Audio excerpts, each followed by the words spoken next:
What's up, everybody? This is Colin over at Holistic Heritage Homestead. If you caught our introduction video, we had mentioned we're going to be covering a wide variety of topics in this channel. We weren't playing.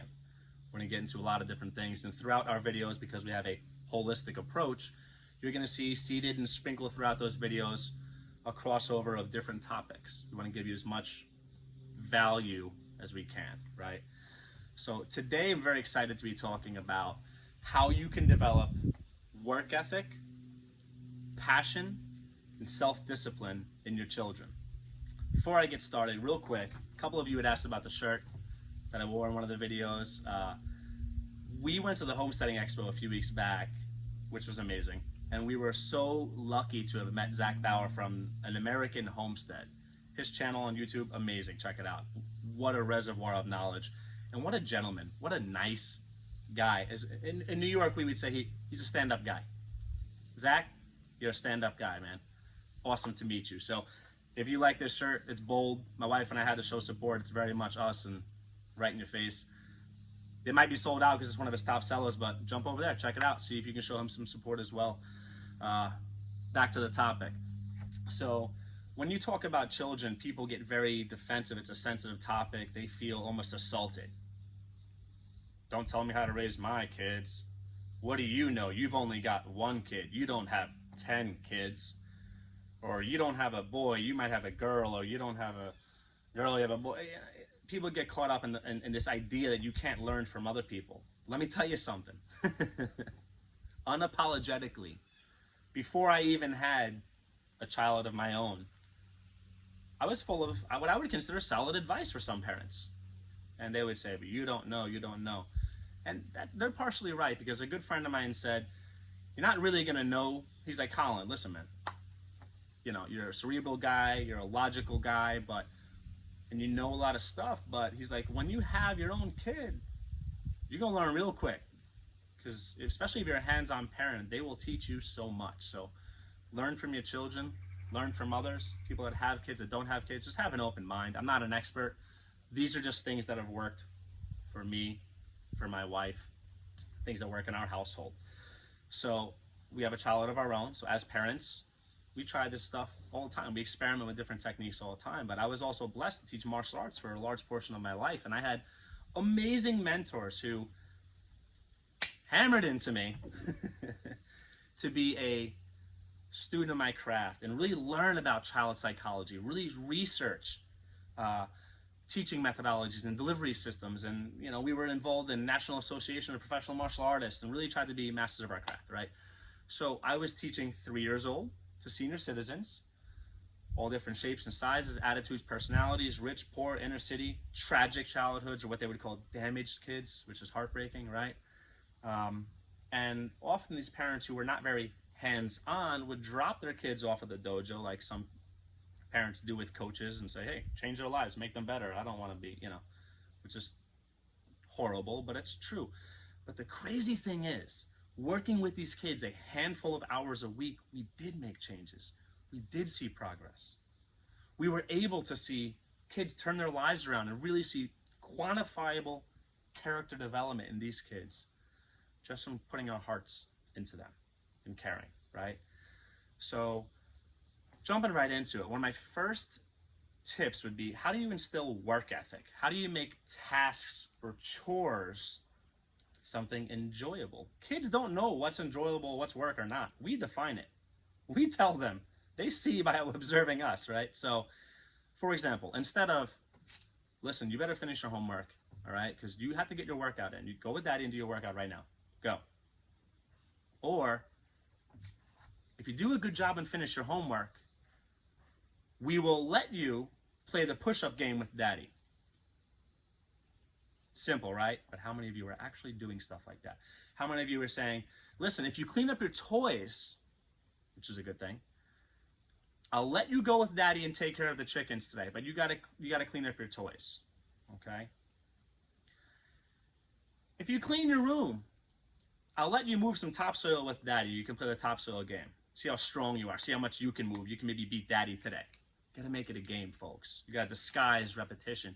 You have to make it a treat, not a chore. Okay. Also, how do you develop passion in your kids. Most of these tips are going to work from ages 3 to 7, but they're timeless. That will work for tweens, teens, 20s, 30s. You just have to change your delivery system, your packaging, and how you approach them, right? Do. Be an example. When I would train children in martial arts, instead of like some instructors to be sitting there at the desk, twiddling their thumbs, waiting for their next appointment, on their phones, I'd be on the dojo floor training. They showed up and they saw me training. They saw me getting it, doing it, and they were inspired. And you know what? I would try my best, huffing and puffing, panting, whatever, after my workout when I greeted that child and or their parent, to smile. So now they're associating working out and training makes you happy. Look at how happy Sensei is. When I was a personal trainer in the gym, they'd always see me training and smiling. I can be as happy as Colin if I work out. You see, it's this form of programming, right? Do it. Children will mimic you. And yes, as a teenager, I thought I knew everything as a teenager. Teenagers have this rebellious thing where they're kind of coming into their own and they want to stand up and posture against their parents.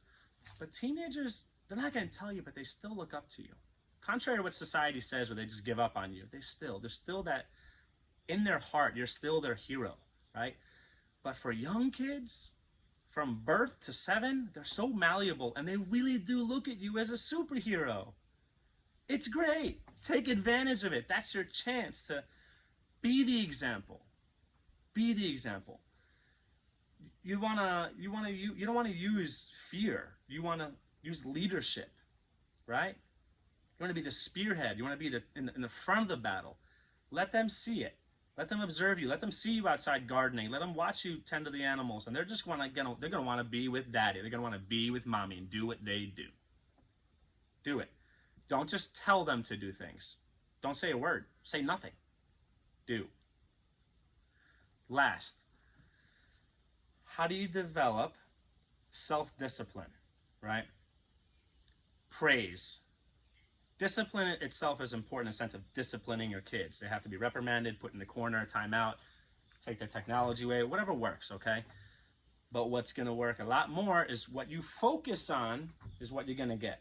If you focus on disciplining all the time and put them in the corner, or this or that, that's what the kid's going to think about, negative. And they're going to become closeted and they're going to become sneaky. Now, there's still going to be kids who make mistakes and do stupid things, right? But instead of just being straight up about it, they're going to be hiding, sneaking, lying. Praise your kids. I mean, overly praise your kids. Make them feel that they are amazing for doing even the smallest things. When they say please or thank you, oh, what a good boy. Oh, it's not babying them. You're instilling character and values in them.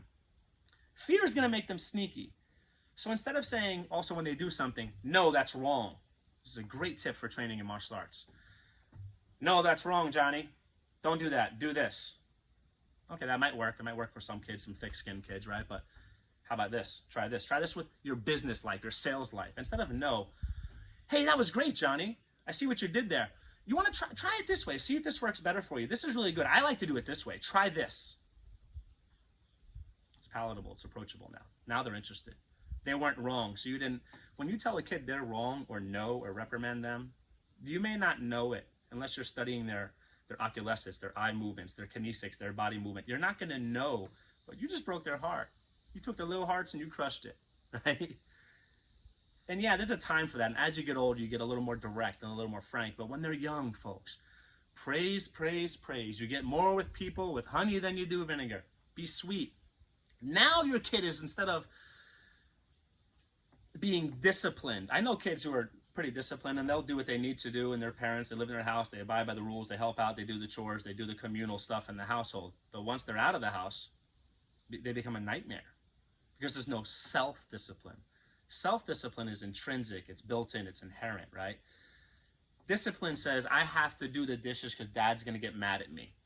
Self-discipline is, I want to do the dishes because it makes my mom and dad so happy and they're so nice to me and I get rewarded when I do them. And you know what? Even more than the reward, I feel good because look how happy they are that I do the dishes. Look how happy I make my mom and dad that I'm taking the garbage out, right? Look how happy. I actually, and then when they become teenagers, they really feel like a part of the team. They're not a separate member who just does their chores, that whip they're slaves, No, they're part of the team. They have that communal energy. They want to help out and participate. They want to do. And without even asking in the future, built-in systems, right? They're going to help you. They see mommy bringing in, grocery bags. Your kid's going to be there. I got it, mommy. I can do it for you, right? Which a gentleman should do anyway, right? And that's what you want. And we talk about heritage here. Heritage is everything. Besides your genetic continuity, you're going to have a cultural continuity. Your last name, your surname is your branding, right? And knowing them as your kids is amazing, right? So I want people to say, you know what? I don't care about today's standards in society. I don't care about radical feminism or sexism and all this crazy, divisive, horrible rhetoric. I don't care about it. In this household, I don't care what society says. My son is gonna open doors for women. My son is gonna pull out chairs for women. He's gonna be chivalrous. He's gonna practice ancient respect, things that we've always done. He's not gonna care. He's not belittling a woman by helping them. He's just trying to be nice. And he's gonna open doors for elderly people and offer to load or unload groceries for people, strangers in the parking lot, if they're willing, and he doesn't invade their space naturally, everything respectfully, right? But my son is always going to have a servant's heart, because he's going to be thinking of all the praise his parents gave him for having that disposition. And